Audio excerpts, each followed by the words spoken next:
Alright y'all, I'm working on this 2014 Chevy Cruze, and the problem is that when you turn the car off and you open the door, the radio stays on, the lights, the dome lights don't get recognized that you've opened the door, and the power window switch for the driver door, the window does not roll up and down.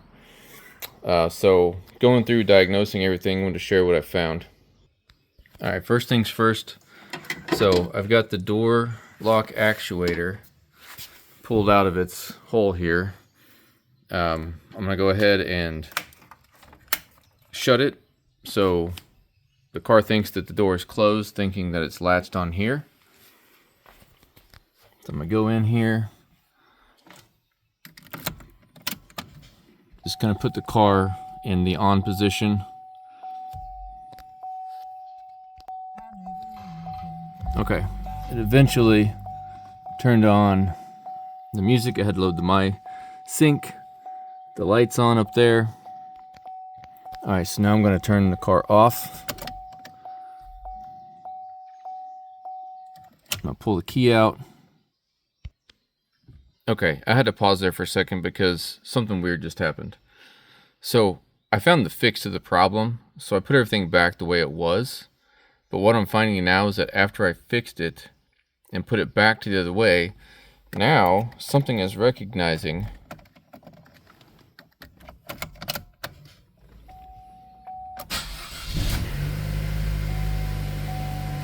we'll let this boot up.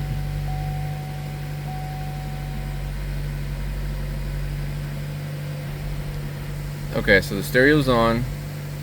Now it's telling me to open and close the driver window because I had put in a new window unit and it recognized it. So I plugged it back into the original that's in here. I got one from the salvage yard that I just plugged in and made it work. I plugged this back in and then it recognized that. So now I'm going to turn off the car, and now it's actually shutting off when before it did not. So here's what I'm going to tell you. Up before I did this, this radio stayed on, the dome light stayed on, and the power window wouldn't work, which as of right now, the power window driver's side still does not work. So just to tee this up, I had gone through and I had pulled this boot back here, and I had gotten this this pink locking tab. If you take like a, so this is like a hose removal tool. You can get back here and it'll pop out like that, and then you pull it all the way down to get that to come out. Just a tip for you. Anyway, so I pulled this out and I tested every wire back to its connector, and every one of them tested correct, right? So I didn't have a break in the line. So, you know, I got a new switch and that didn't change anything. That switch, I got an actuator from the salvage yard, which works perfectly fine. And just today I went and picked up a new window motor actuator. Alright, so here's the setup. I've got the used one here, just laid on. I pulled the wiring harness from the old one to the new one. All the other electronics are hooked up because this thing, it's a weird setup.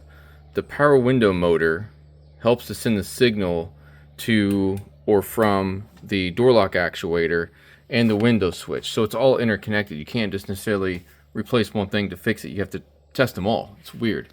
So let's get her back going.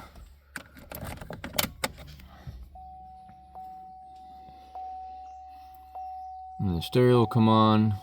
It's got to resync the thing because I keep undoing it. And we've got the open and close the door window thing. Alright, so here's the switch, and we're gonna watch. I freaked myself out. Remember I showed you guys how to open that?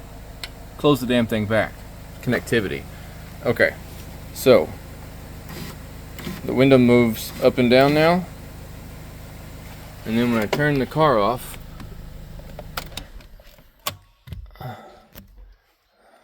right? So right now that it thinks the door's closed. So the light's on, the stereo's on, and then the door latch. I'm just gonna pull this cable. It's open the door. Stand by.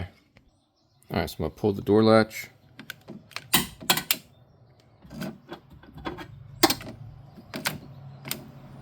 When I did that, the stereo turned off, and then after I close the door back, that light should close.